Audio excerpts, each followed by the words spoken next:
लोकसभा में सरकार ने सोमवार को उसकी जानकारी दी कि शिक्षा राज्य मंत्री अन्नपूर्णा देवी ने कहा कि छठी और 7वीं कक्षा में श्रीमद् भगवद गीता के संदर्भ पढ़ाए जाएंगे।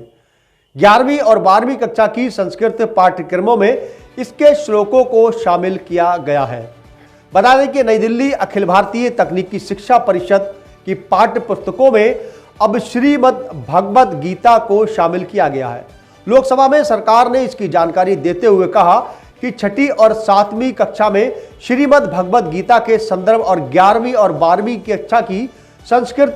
पाठ्य पुस्तकों में इसके श्लोक को शामिल किया गया है। लोकसभा में सोमवार को एक लिखित उत्तर में शिक्षा राज्य मंत्री अन्नपूर्णा देवी ने कहा कि मंत्रालय ने 2020 में अखिल भारतीय तकनीकी शिक्षा परिषद भारतीय ज्ञान प्रणाली IKS विभाग की स्थापना अतः विषय और ट्रांस को बढ़ावा देने के लिए भारतीय ज्ञान प्रणाली के सभी पहलुओं पर अंततः विषय और अंतर शासनात्मक अनुसंधान को बढ़ावा देने के आगे के अनुसंधान और सामाजिक अनुप्रयोग के लिए IKG ज्ञान को संरक्षित और प्रसारित करने की दृष्टि से ये किया गया है।